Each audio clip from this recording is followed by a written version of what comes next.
Is it a red? Okay, we're on. This is Southern Highlights with Todd Browne.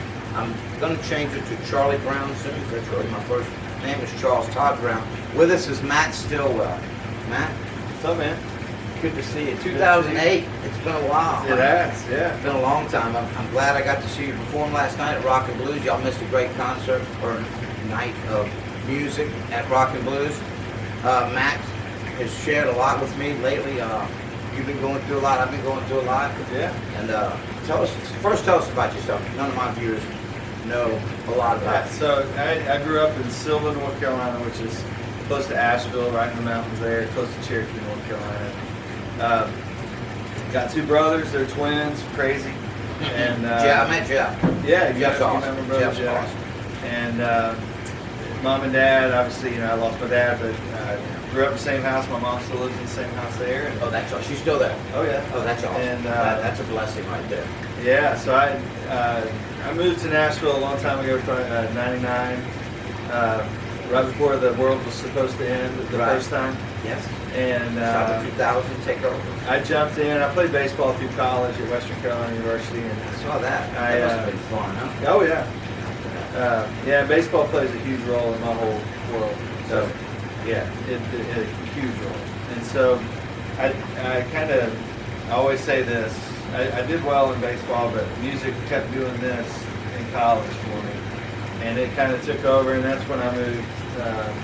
I had a little pit stop in Knoxville, Tennessee, and tried to sell some real estate, but I was also singing on the weekends. So those two things don't mesh very well. No. And so you found your calling, basically.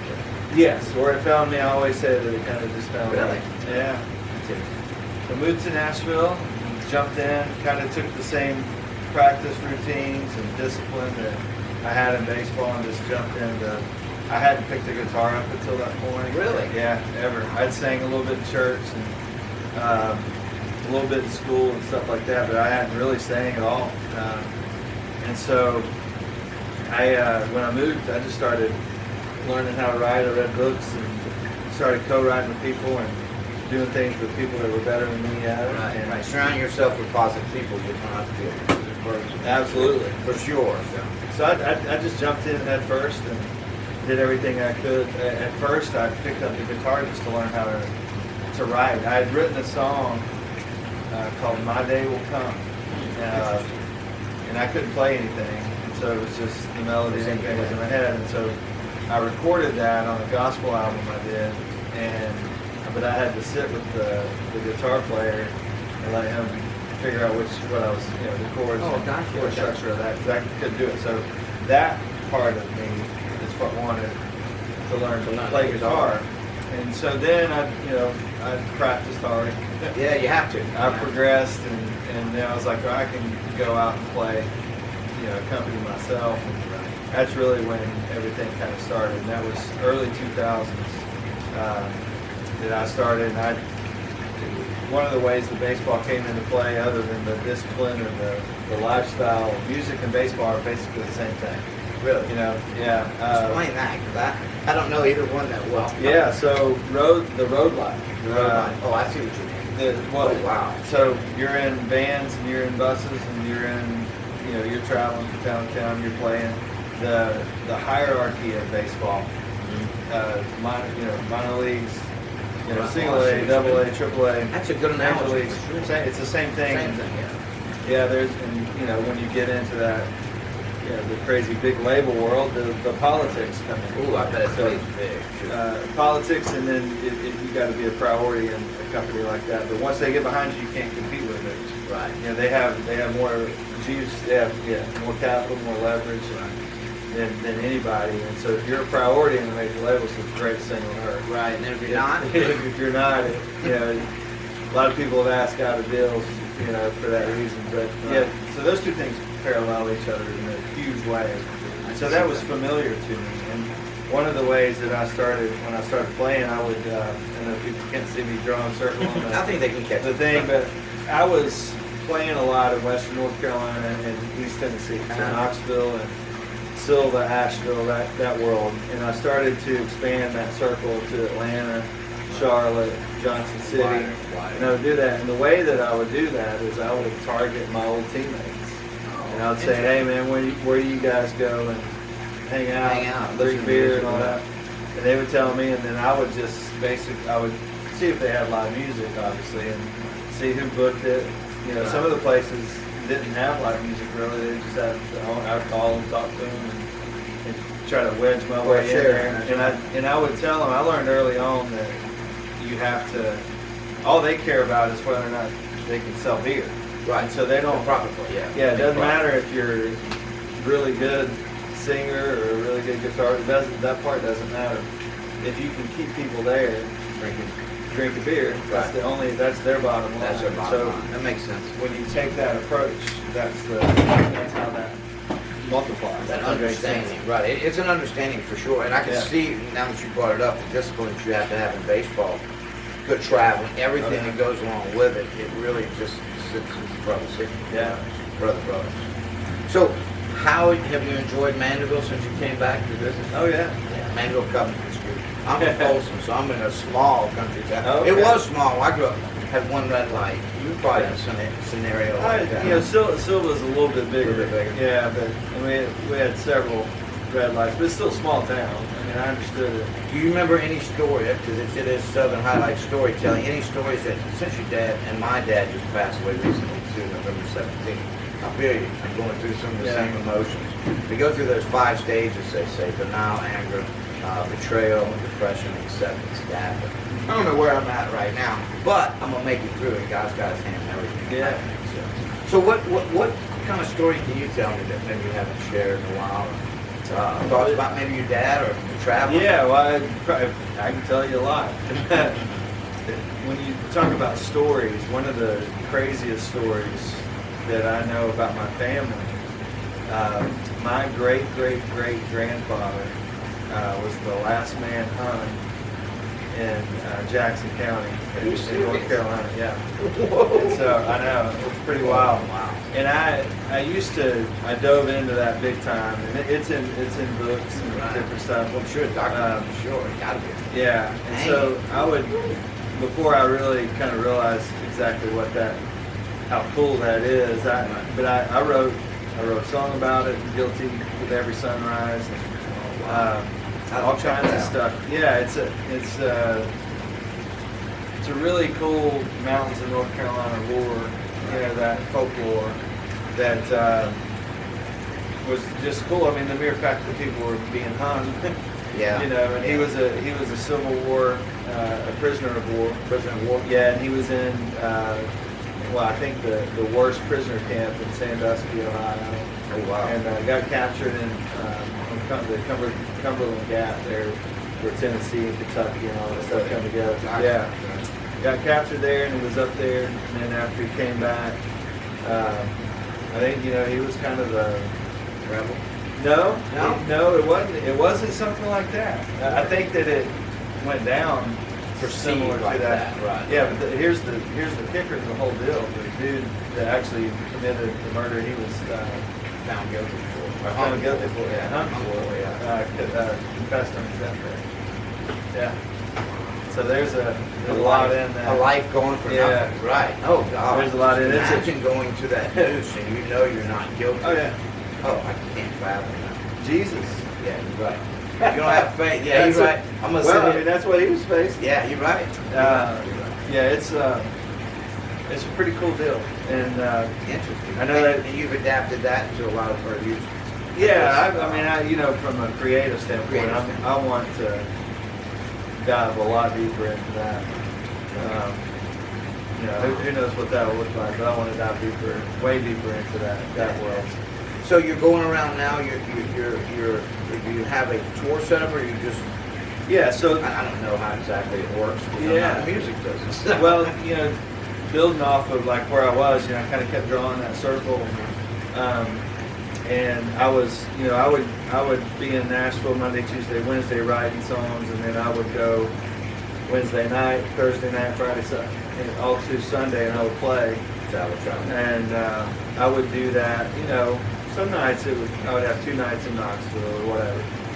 And depending on what time of year, I would be at marinas, Right. different things there in East Tennessee. And, so as that started to really ramp up, I saw this documentary. And the reason that I know you, we have a friend named Lyle. Yeah, Dowdy. Dowdy, great guy. So I saw, and the reason I'm saying that is I have 2 songs about moonshine, and his actual favorite song is called Moonshine, Not Shine. Not Shine. And I do so- love Shine. I do. yeah. I love this one that's on the hat. Yeah. God, that hit home. But anyway, go ahead. So there was a documentary a friend of mine, Kelly Raleigh, did on a guy named Jim Tom Hedrick, who was part of the Moonshiner Show. Funny man, he actually just passed away about 2 months ago.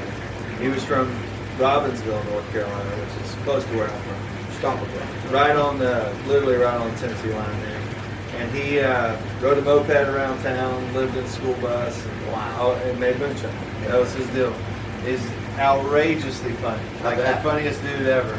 And if you, I'm sure some of your listeners have seen him on the Moonshiners. He's the funny one. I'm gonna have to check that out. Yeah, Jim Tom's awesome. I probably have seen it because I enjoyed that show big time. Yeah, it's a good thing. And because of Moonshine and Shine, I wasn't on the show, but I'm friends with Tim Smith, the guy that did the show. A lot of those guys I run into because we would do events together. Right. Because I sang about Shine, they were on Shine. Selling Shine. But this is prior to the legalization. Remember when they did? What year did they do that? So that was right. It started around 08, right when I put Shine out. So where I'm talking about, I'm still 05, Okay. 06, somewhere in that range, maybe 4. Right. And so his documentary is called Moonshine, and it's on. You can see it on YouTube. It's I'll awesome. check it out for sure. So I fell in love. I mean, I'm from the mountains of Western North Carolina, so there's a lot of that. It's part of the culture, man. And so, but I fell in love with that documentary, and just the way they acted and the whole situation. And so I got infatuated with it. I would try to write songs about it. I wrote a song called Moonshine that led to, I recorded an album that was part of that. And I got a sponsorship with initially a moonshine company called Cat Daddy. Midnight Moon, which is Junior Johnson, that NASCAR legend. Yeah. And so I started doing stuff around that and started building up. And that was, now we're into 7, getting into 8. Right. And that's when I was like, this sponsorship's kind of turning into something cool. And I wanted another song, and so we wrote Shine. And that's, I put a little record label together and launched it, and it did well. Yeah, it did. I love that song. Yeah, so that song kind of got me touring nationally at that point. And I jumped into a bus probably way too soon. But I, Took off. for a decade, I was out hooking it with a band and a bus. Towards the end of that decade, I started having, during that decade, I started having kids, and obviously got married and had kids. I got 2 little girls. How old are they now? They're 10 and 11. One's, Carolina will be 12 on the 19th. Happy birthday, Caroline. Coming up. So doing that, everything kind of starts to alter in a great way. Going a great way. It does change your lifestyle for sure. And so I was gone on the road, and my wife didn't really know a ton of people in Nashville. The girls are 14 months apart, and so that's a tough deal. And just like this trip, I'm seeing you. I'm 3 weeks in. And she's been doing basketball games, basketball practice, softball lessons. Her 2 girls plus school and work. She works at the school. But so she's missing you. Yeah. And you're missing her. Yeah. 2 beautiful little girls in college too. Yeah, it's and so I'll get to go on tomorrow, so I'm excited. Well, about that. good. Well, we appreciate you coming down for sure. Yeah. I had a blast, and I would like to say that I'll see you again soon. We're never promised another day, so I'm gonna live life like it is today. Yeah. And we're gonna enjoy it. He's playing tonight at a local private party. Yeah. Which Well, you so love. these are what I'm doing You like tonight to do, is right? so I stripped that bus away in 2019. Did you? That was one. And as the marketing around, there was timing of everything. It was time to do that. buses can be outrageously expensive and they break the down all the upkeep, time. Upkeep, yeah. There's an awesome aspect to it, and there's that. But I have a song. I was releasing a song called "Everybody's Got a Hometown," and as the marketing around it, I started doing hometown house parties. And so I started branding that in 2019, prior to COVID, Right. and then I played those all over the country. I have with friends, fans, whatever you want to call it. And so I said, hey, here's what I'm doing. I'm going to come out. At the time, that was just me and my truck and all that stuff. And then COVID hit March of 2020, and I get a call from a marketing friend in St. Louis. He's like, hey, can you come to St. Louis in April? I said, yeah. And so I went and rode around on a Christmas float. Oh, wow. With my Bose system and my guitar, and they pulled me through neighborhoods and apartment complexes and all this stuff. And this is before mask. Right. It's when everybody's seeing the only other humans outside of who's in your house on a phone or a screen or whatever. And so it was a real weird time to even think back now of Right. what that felt What it like. felt like, People right. scared and that whole thing. It was a weird time. And so, but it made me, I knew and I had a strong desire to keep getting people together. Right. And so And most of networking really is. well, there's that, yeah, but just human beings being human being. together Oh, yes, I agree with is a that. very important. And at Put that down time, the phones. they were trying to keep everybody separate. Right. Don't go to Thanksgiving dinner and that whole I'm thing. going to church. It's pretty crazy, right? So Run down some buildings. I was like, you know what, I'm gonna double down on what I've been doing, and I had a trailer built that serves as my stage, merchandise booth, and all that, and I just kept doing it. And so to date, I've played a little over 250 of those across the country, and a lot of them, Great. I would say well over a third I've played in California.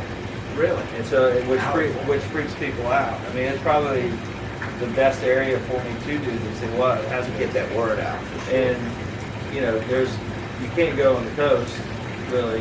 LA and San Francisco certainly are not weren't conducive to that. But the Central Valley, which is all agriculture and oil and farmhands, Farmlands, right? Yeah. Right. That part, it's beautiful. It's great people, and it's a side of California that not everybody gets to see. And I got That's true. I got a That's front very row seat, and I got a front row seat to see people.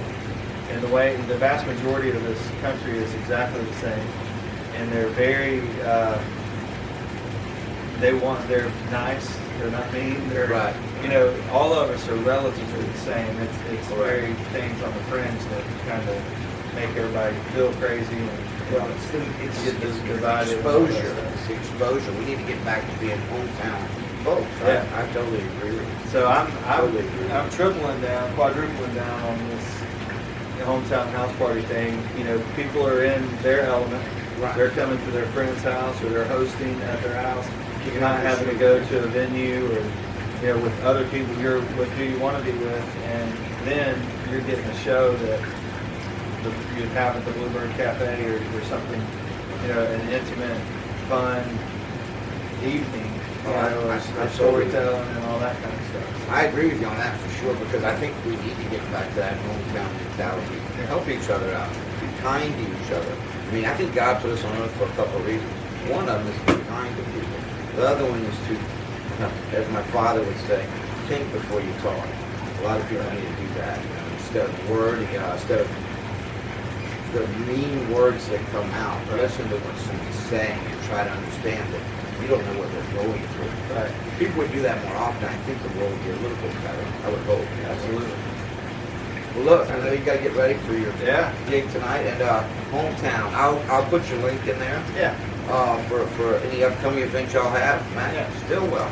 Thanks again for coming, Matt. I Thanks, guys. appreciate it. We'll see y'all soon. Yeah. That came out good, man.